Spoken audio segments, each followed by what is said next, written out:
கோதுமை ragi vegetable bytes பண்ணுறதுக்கு 2 carrot, 6 beans, ஒரு உருளைக்கிழங்கு, ஒரு வெங்காயத்தை எந்த அளவுக்கு ஃபைனாக நறுக்க முடியுமோ அந்த அளவுக்கு பொடியாக நறுக்கி எடுத்துக்கணும். அடுத்து ஒரு பேனில் 2 ஸ்பூன் எண்ணெய் விட்டு நறுக்கி வச்சுருக்க இந்த காய்கறிகளை சேர்த்து கொஞ்சமாக மஞ்சள் தூள், சுவைக்கு ஏற்ப உப்பு, 1 ஸ்பூன் சீரகத்தை நல்லா நுணுக்கி எடுத்து அந்த தூளை இது கூட சேர்த்துக்கணும். நல்ல வாசனையாக இருக்கும். 1 ஸ்பூன் மிளகாய் தூள், மிளகாய் தனியா ரெண்டுமே சேர்த்து அரைச்ச தூள், இது எல்லாத்தையும் போட்டு 1/2 ஸ்பூன் கரம் மசாலாவையும் சேர்த்து ஒரு பரட்டி எடுத்து மூடி போட்டு 1 நிமிஷத்துக்கு அப்படியே லோ ஃப்ளேமில் விட்டுடணும்.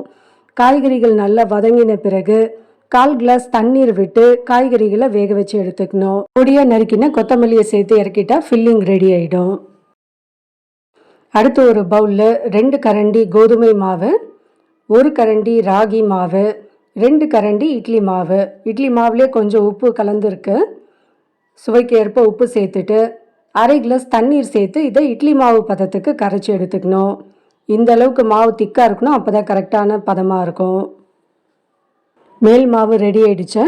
அடுத்து இப்போ குழி பணியாரக்கல்லில் கொஞ்சமாக எண்ணெய் விட்டு அடுப்பை லோ ஃப்ளேமில் வச்சுக்கணும். இந்த மாவை ஒவ்வொரு குழியில் ஊற்றிட்டு அதுக்கு மேலே வதக்கி வச்சுருக்க அந்த காய்கறியிலையும் சேர்த்துட்டு மேலே கொஞ்சம் மாவை ஊற்றி மூடி விட்டுடணும். மூடி போட்டு 1 நிமிஷத்துக்கு வேக விட்டோன்னா சூப்பரான கோதுமை ராகி வெஜிடபிள் பைட்ஸ் ரெடி ஆகிடும்.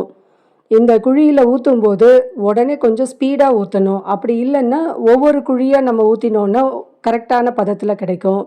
ஒரு குழியில் மாவு ஊற்றிட்டு காய்கறிகளை வச்சு அது மேலே இன்னும் கொஞ்சம் மாவு ஊற்றி மூடிட்டு அதுக்கப்புறமா அடுத்த குழியில் அதே மாதிரி ரிப்பீட் பண்ணிகிட்டே இருக்கலாம்.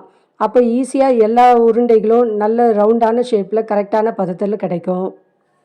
எடுக்கிறதுக்கு முன்னாடி கொஞ்சமாக நெய் விட்டு எடுத்தோன்னா நல்ல டேஸ்டியாகவும் இருக்கும், நல்ல வாசனையாகவும் இருக்கும். இன்னொரு மெத்தடில் பார்த்திங்கன்னா குழியில் கொஞ்சமாக மாவு ஊற்றிட்டு காய்கறிகளை வச்சுட்டு அப்படியே ஓப்பனாகவே நம்ம சுட்டு எடுத்தோன்னா இன்னொரு விதமான பைட்ஸ் ரெடி ஆகிடும். இந்த பைட்ஸை ஏதாவது ஒரு சாஸ் இல்லைன்னா ஒரு சட்னி கூட பரிமாறலாம். ரொம்பவே டேஸ்டியாக இருக்கும். எல்லா வயது பீப்புளுக்குமே கண்டிப்பாக இந்த ரெசிபி ரொம்ப பிடிக்கும். இதே மெத்தடில் ட்ரை பண்ணி பார்த்துட்டு உங்களோட ஃபீட்பேக்கை நம்ம கூட ஷேர் பண்ணிக்கோங்க. இன்னும் பல ரெசிபீஸ் உங்களுக்கு உடனுக்குடனே அப்டேட் கிடைக்கிறதுக்கு நம்ம சேனலை சப்ஸ்கிரைப் பண்ணி வச்சுக்கோங்க.